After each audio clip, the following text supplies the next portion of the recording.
there's a lot of interest in Marxism at the moment, primarily, I think, and understandably, because of the recurrent crisis of capitalism and the fact that that has driven people back towards Marxism yet again, as it almost inevitably always does. But these classes were about exploring the full richness of Marx and Engels' thought in relation to social change as a whole, and exploring the role of human agency in history, I suppose, as well. So in the first class, we looked at the role of human labour and productive activity in powering history, and the way in which this is expressed for Marx and Engels through the dialectic of the forces and relations of production, through which socially organised production is expressed through property relations, and then over time those property relations become fetters on the further development of forces of production, and that this tension ushers in epochs of social revolution. That was the kind of big picture stuff that we looked at last in the first class. In the second class, we looked at how the dialectic of forces and relations of production throws up great class struggles over the course of history, class struggles within modes of productions, and class struggles as new relations of production grow up and emerge within modes of production as well. And we looked at how these classes generate ideologies that reflect their interests and their outlooks. Marx and Engels, one of their dictums is that social consciousness reflects social being. Its social consciousness emerges from people's social being and their class outlook, and that the battle of ideas is how class struggles are fought out through ideology. And then we finished off looking at how these class struggles are translated from the basis of society into the superstructure and fought out in the superstructure in the kinds of historical events, the everyday historical and political events that we see around us every day.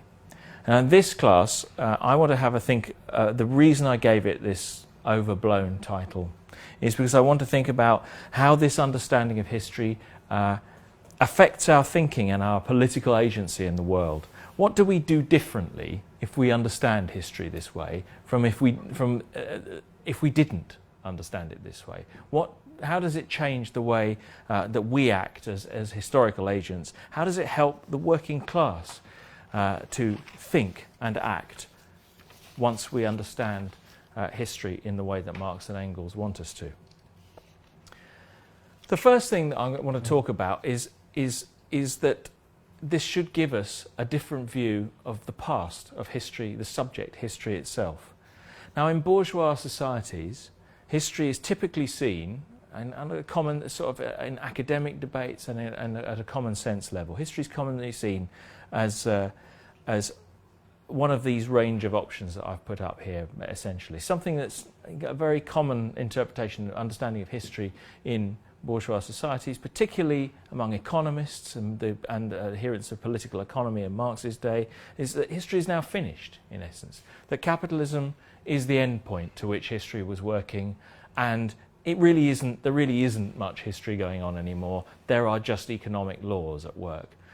Which need to be understood, and that's still, I think, people wouldn't necessarily admit that that's their view of history, but a very large number of people who operate as political actors in the world, in dominant positions in political parties or in universities, implicitly understand that history is something they don't really need to think about. It's something that happened, and that the thing to do now is to understand how societies work now, or how economies work now. Or they see it as a vanishing world. This is a sort of typically conservative view of the world, something whose values and institutions need to be activated to stop further change, stop damaging change, not necessarily to undermine whatever the social order is now, but to stop further change, we need to appeal back to the past. But it's a past that's always seen to be vanishing and disappearing. Or an alternative is, and this is a very powerful view in the liberal profession, the liberal sort of historical profession, I think, that it's a lost world. And it's very common, the past is a foreign country, they do things differently there, or the world we have lost, the past is the world we have lost. and that it can only be recovered essentially by trained historians who adhere to the conventions of liberal academic history. Or some historians would say that the past is in fact a lost world that cannot be recovered at all, that the barriers between us and the past are so great that actually, in terms of our ideas about the past, they're so great and we're so much products of our historical moment that our relationship with the past is on any objective level is impossible. So the best thing to do is just to sort of enjoy that and go and play in the past periodically as a kind of aesthetic exercise. And then there's a final, what I've called the fridge theory of history, really. That, and this is very commonly understood, a very common understanding of history as essentially a sort of larder or a fridge of moral lessons or examples for us according to our various values. But what they all, it's somewhere we go to learn something instructive about the past. There was a Radio 4 program a few years back called The Long View. And The Long View was essentially people addressing a contemporary question by going back and saying, well, what can we learn from the past? And it's that sort of essence. But what these ideas all share is that the past is foreign, inert, removed from us, or controlling us. But whatever it is, it's separate, it's alien from us, essentially difficult, if not impossible, to recover. And they share a kind of what I think is a very bourgeois approach to constructing knowledge. It's very like the sort of Robinson Crusoe theory of knowledge construction. That there's Marxist philosophers have talked about the way that bourgeois philosophy assumes that we are fundamentally separated from the world, and we build up our experience of the world rather like Robinson Crusoe patrolling his island and discovering what his island, and then laying claim to it.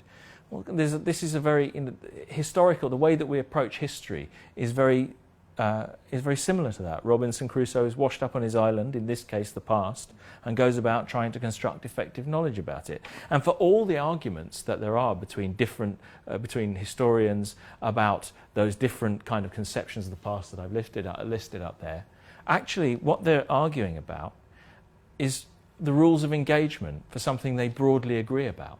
They broadly agree that the past is separate from us and alien from us and is something distinct from where we are now. And I can remember this back when I was an undergraduate, which is quite a while ago now, but studying history. There was a big debate between two historians. One of them was Richard Evans, the Cambridge historian who's written quite a lot about Nazism, was very important in the David Irving trial. And he has a real commitment, liberal professional commitment to objectivity. Anyway, there was a big debate between this historian and a postmodernist historian about the extent to which you could reconstruct the past, reconstruct history. And the postmodernist historian, Keith Jenkins, argued that all historical knowledge was so mediated by the kind of ideas that historians have, and so shaped by the different ideas and discourses circulating in society, that it was actually impossible to be objective. And in fact, objectivity itself was part of a dominant discourse about knowledge and the past that should be rejected. And instead, historians should simply write self-conscious histories, knowing that what they're doing is semi-fictional at least. Write histories that reflect their identities and their own positions in history, in society, and the power structures in society, and that just having a kind of healthy plurality of different voices writing history from their different perspectives was in fact a good thing, as long as you undermined any notion that there was a single dominant view of history. Now, Richard Evans thought that was an extremely damaging and destructive view of history, in which essentially anyone could write anything about history and claim to be telling just the same amount of truth. And he argued instead that it was important to understand that the past really happened, And while the historian needed to pay attention to the way in which their approach was shaped by their ideas and dominant ideas in society, that it was possible by being careful, by being humble in the face of the facts, and by adhering to the conventions of academic knowledge, it was possible to reconstruct real some level of history that was more objective than other kinds of history. But the point is that beneath all of that debate was a fundamentally shared assumption about what they were doing, about the limits of what they were doing, and the fact that the past was over there and alien and separate from us. And I think this sort of broadly liberal consensus view about history is actually shared by a lot of people on the left as well.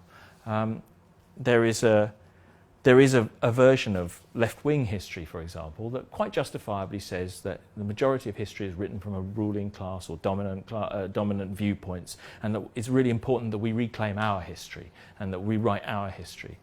And it produces histories of oppressed groups. And that's fine up to a point.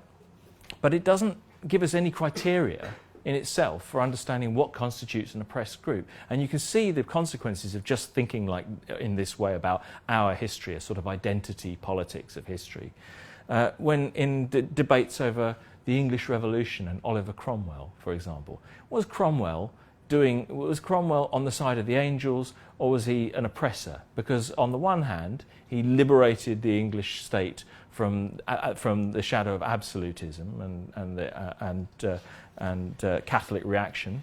On the other hand, he brutally oppressed the Irish peasants. So, what is Cromwell from that perspective?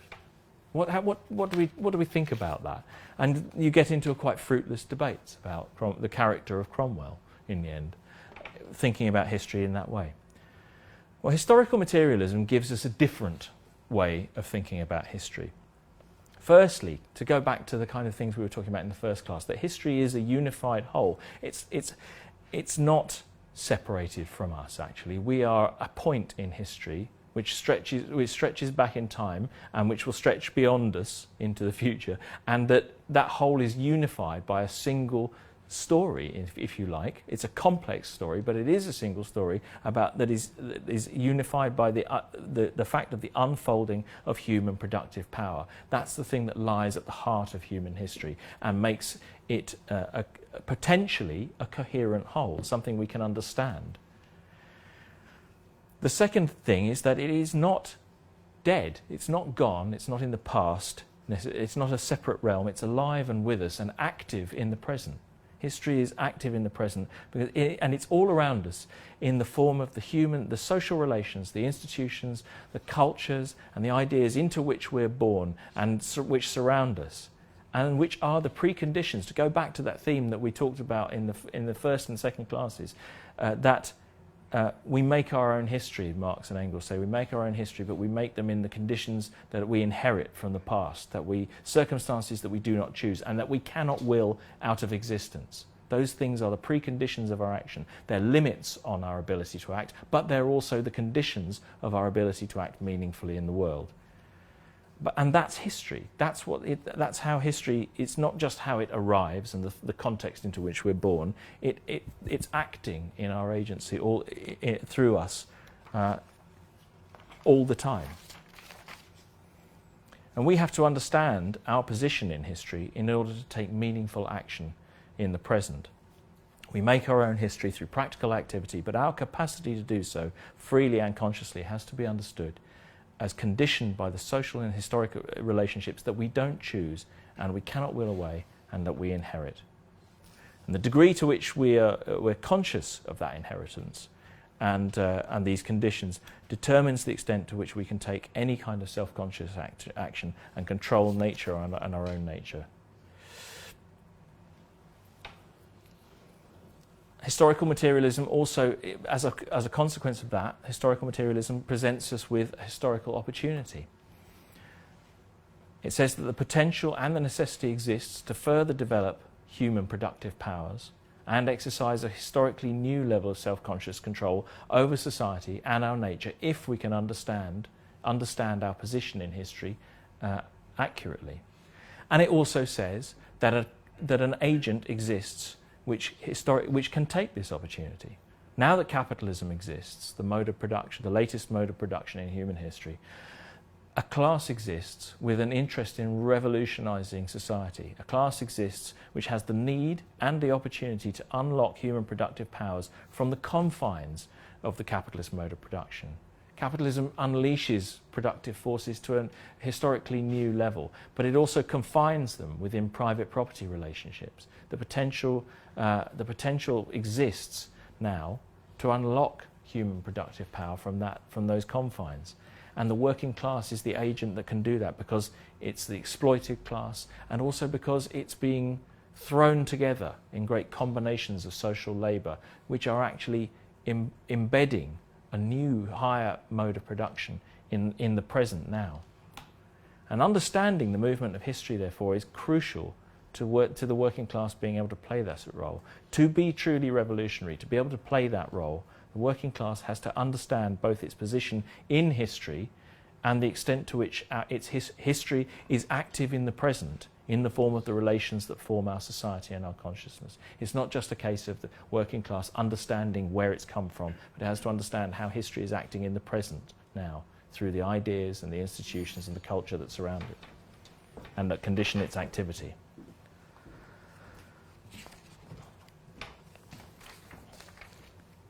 Now, I want to talk a little bit about, demonstrate, I think, a little bit of how that view of history and its role in revolutionary activity and understanding shapes Marx's own revolutionary practice, for example. And I'm going to talk a little bit about Marx, a little bit about Lenin, and then a little bit about Lukács, as different people who have the way in which people who have been active in revolutionary processes have carried this understanding of historical materialism into their political agency. Marx argued that argues throughout his work, particularly in Das Kapital, but elsewhere in the Communist Manifesto as well, the potential to develop a revolutionary consciousness depends on the extent to which the economic relations of capitalism were dominant and the laws of the capitalist mode were unleashed. And this is why Marx and Engels considered that the English working class in their time was so important to the development of an independent revolutionary working class across Europe, because it was it was the working class where those institutions of trade union association and resistance to exploitation, and those institutions of social labour through the development of large-scale industry were most developed. There, they argued, you could get a working class that actually that was capable of understanding the need to uproot private property and place production in the hands of the producers. And for the same reasons, this is why Marx and Engels were both critical of the French working class throughout the period in which they were writing. Successive risings in Paris in 1848, 1849, 1848 to 9, and then in 1870 to 71 in the Paris Commune. In every single instance, Marx was very critical, privately at least, of the, and to an extent publicly, of the leadership, the political leadership of the French working class. But it wasn't just a leadership issue, it was about the extent to which the French working class was capable of authentic revolutionary action, because the material conditions of that action, of fully self-conscious revolutionary action, were not present. Marx talks about the French working class being dispersed, organised on a small scale, production units outside of Paris. This is inside Paris, it was slightly different, but organised in small scale production that perpetuated the attractiveness of republican radical ideas and didn't really allow for the development of collectivist socialist ideas. Consequently, working class uprisings in France were largely confined to Paris, a little bit in Lyon as well.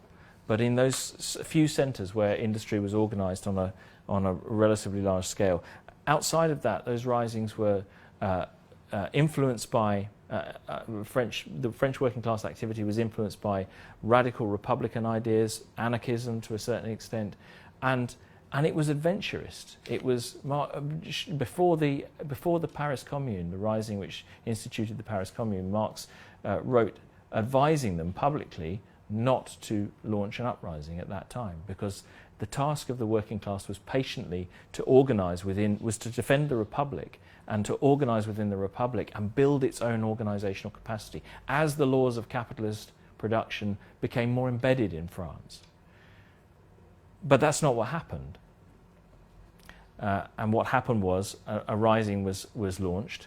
And at this point, it's quite interestingly, Marx doesn't sit back and say, oh, you idiots,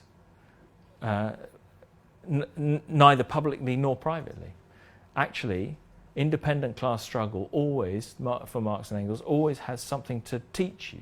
And it's more important that the working class did rise and did take independent action than that it simply submitted to the conditions. So that what did happen when the French working class rose up in 1870 was that was not just a glorious defeat in the shape of the Commune, but it was something. It enabled Marx to make a theoretical leap by showing him the germinal forms of working class state power through the Commune, and he writes about it being essentially saying this is a historical discovery that the working class has made, and that we have to then learn from and theorise.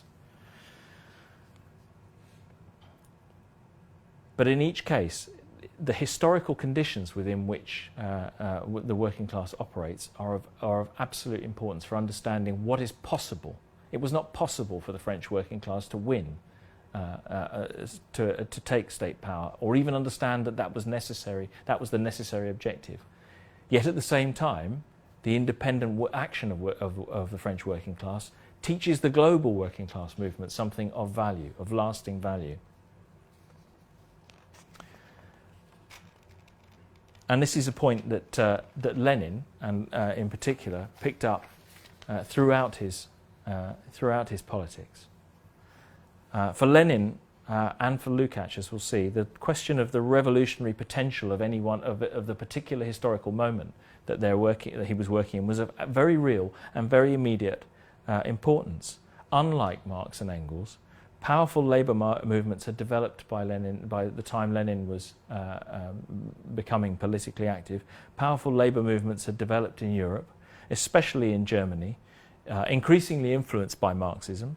Capital had accumulated into vast concentrations of social labour and capital in the hands of transnational monopolies, and finance capital was emerging.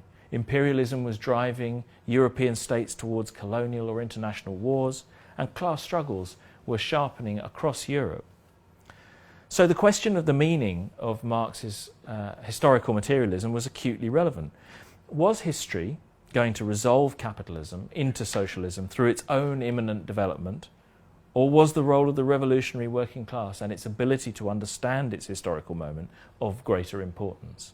And this was a huge strategic debate within the Marxist movement, Marxist parties, and it marks the difference between the Second and the Third Internationals in essence. The question confronting Lenin and other Marxists was what exactly was the potential of the moment? Now, Lenin understood historical materialism to be a huge, mightily important weapon in enabling the working class and all who fought for change to understand what their line should be, what should be their aim, and what should be their tactics. And we can see this from the first two quotes that I've put up here. The first one is from What the Friends of the People Are, which contains quite an extensive discussion of historical materialism. And this quote I've put up here just because it's a really it neatly encapsulates what I'm sort of trying to talk about in this class. He's talking about the significance of individual actions, and he's talking about the criticism that Marxism eradicates the individual and subjects them to the laws of historical determinism. And Lenin says, no, all history is undoubtedly made up of the actions of individuals.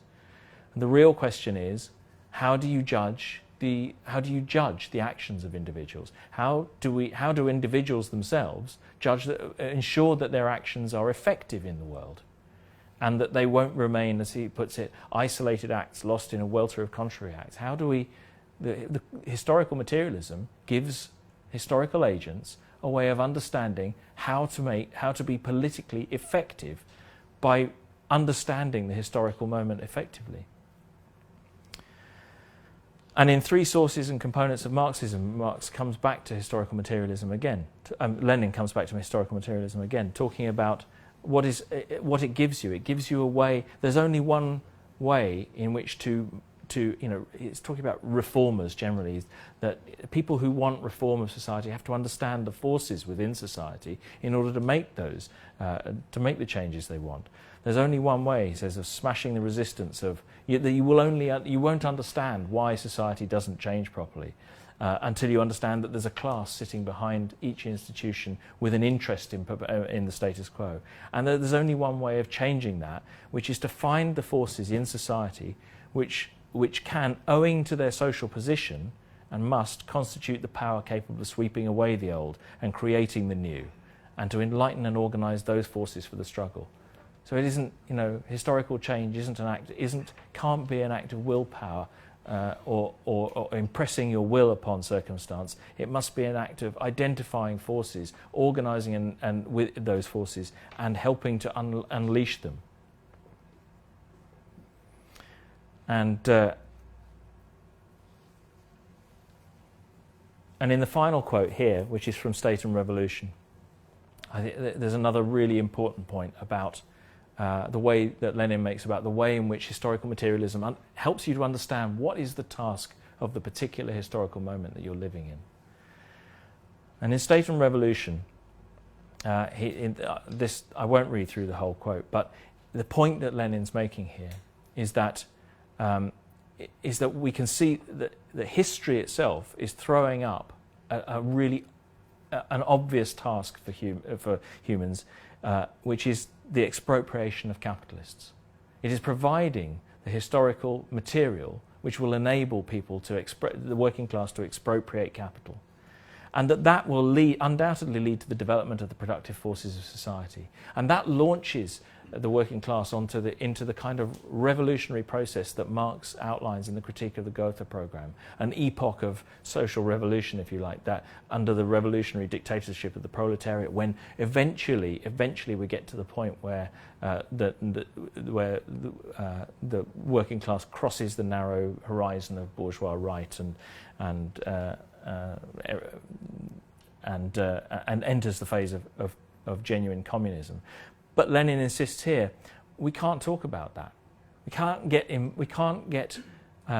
enter abstract debates, and they are abstract debates about the form of rule about what communism will look like exactly.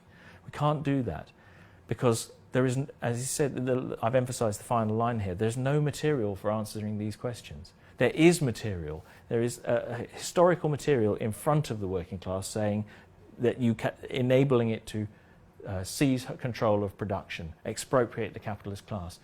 But the conditions don't exist to even pose the question of what genuine communism will look like, for example. What will be the form of government at that point?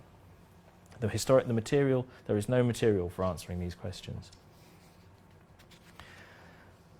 Now, Georg Lukács, the Hungarian Marxist, who's a darling of Western Marxist academics, for one thing that he wrote in a series of essays that he wrote in 1919. It's sometimes forgotten, not possibly unfair, but sometimes forgotten that he was an active participant in the 1918 to 19 revolution in Hungary, and he was an adherent of the Bolsheviks and of Lenin's writing, and became much more familiar with Lenin's writing. But when you look at, as part of his essays, which became republished later as History and Class Consciousness, Lukács gave a lecture in 1919, in the middle of the Hungarian Revolution, at the opening of the Institute for Historical Materialism in Budapest. Right, in the middle of the revolution, they set up an institute for historical materialism. This tells you something in itself about the importance to which this generation of revolutionary Marxists accorded to historical materialism. He gave the opening lecture from which this quote is taken. And it really neatly encapsulates the sort of Bolshevik understanding, if you like, of historical materialism. Historical materialism is no doubt a scientific method by which to comprehend the events of the past and grasp their true nature.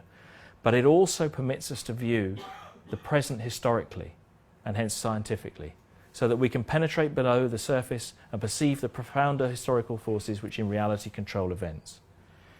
It's then got historical materialism has then a much greater value to the proletariat than that of a scientific method of historical research. It is one of the most important of all its weapons. By laying bare the springs of the historical process, historical materialism became, in consequence of the class situation of the proletariat, an instrument of war. And I think that's a really neat understanding of what the role, the importance of historical materialism. I'm going to finish on a slightly different note by talking about something a little bit different. Historical materialism is a weapon in the hands of the revolutionary class. That's the kind of the message that I've been, the point that I've been trying to make throughout this lecture, enabling it to see its own development and assess its strength or weakness, to make judgments about the real processes at work within history and its own present, and able to make judgments about what is the task of the moment, what's the priority task of the proletariat. Is it to commence a discussion about the future form of the socialist state machinery, or is it to break the class power of the expropriators, for example? What task is there sufficient historical material available for to present to guide our strategy? But what I want to finish now with is a slightly different point about historical materialism and how it can, I suppose, enrich and energise class struggle by moving out of the realm of political action and into a discussion of something a bit more aesthetic, really. Looking at how the much underrated Marxist William Morris uses historical materialism to create a visionary story which I think he intended to energise and renew people for the struggles of their day. In A Dream of John Ball, Morris, who is heavily influenced by his own historical development within 19th century Romanticism, but became nevertheless, I think, as I said, an underrated Marxist thinker in his own right. In The Dream of John Ball, he creates a story in which a man in the late 19th century, Morris is present, falls asleep and dreams that he's returned to 1381 and the middle of the Peasants' Revolt in England. And after taking part in a skirmish with the landlord's retainers and enjoying the hospitality of local peasants struggling against taxation and the attempts to reimpose villeinage, the narrator falls into a nighttime conversation with John Ball, the radical priest who preached a form of equality and liberty for all from bondage. And in the dialogue, the narrator informs John Ball of what is to come in his wake, of the history that the Peasants' Revolt will help to unleash, and the transformation to capitalism.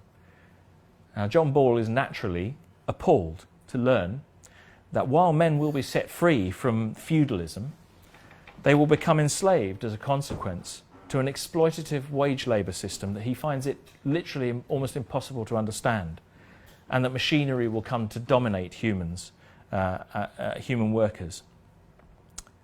But the narrator explains to him that the dream of liberty, which John Ball saw as a vision of the future to be fought for, will return in a new form, and that precisely because of the development of capitalism, it will become something that people are driven towards, objectively driven towards, and compelled to fight to make a reality.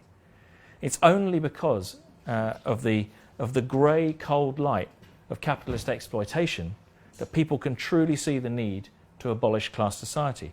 I'm going to read a little bit of it. You'll have to bear with the medieval idiom in which William Morris writes.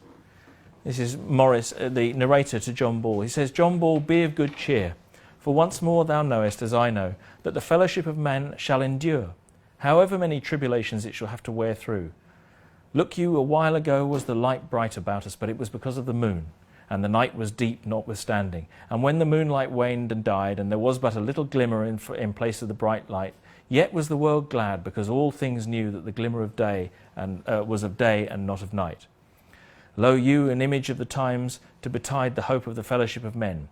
Yet it may well be that this bright day of summer, which is now dawning upon us, is no image of the beginning of the day that shall be, but rather shall that day dawn be cold and grey and surly.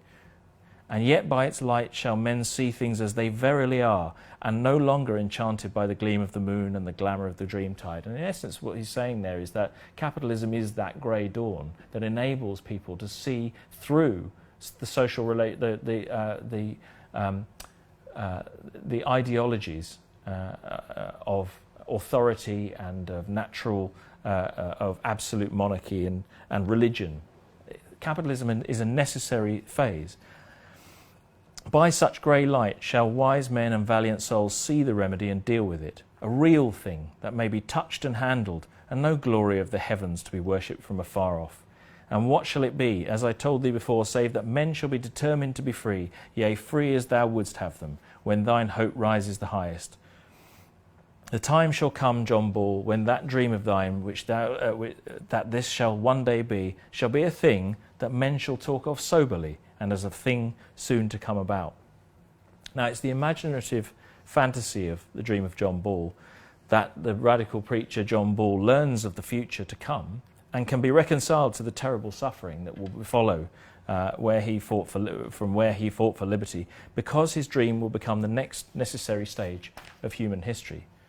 But in the dream, the narrator also takes succour from his experience of the past, as part of the unfolding whole of human history, and returns to the struggle in his own time. And in some ways you can also see News from Nowhere as a kind of exercise in futuristic historical materialism, in the fact that the narrator goes into a future which, when you look at it, is entirely Marxist in its understanding of how it comes about, of the revolutionary process that brings that about, and of how people's consciousness is changed at every stage by the level of development of the productive forces and the relations of production. So I wanted to finish with Morris just because it's quite uplifting, partly. So it's slightly whimsical to go back to historical materialism will change your life. But it is the serious point, I suppose, that today we can historical materialism gives us a way of understanding our history that is aesthetically powerful, hugely powerful, morally hugely, morally is the wrong word, it's emotionally quite powerful and charging. But it also gives us a scientific way of understanding our historical moment and all the potential, the specific potential within our historical moment of guiding present-day political struggles, and of understanding those struggles within the sweep of human history. It presents us with a precise tool for understanding what is the task of the moment and how we can move history forwards, and in that way make our own history.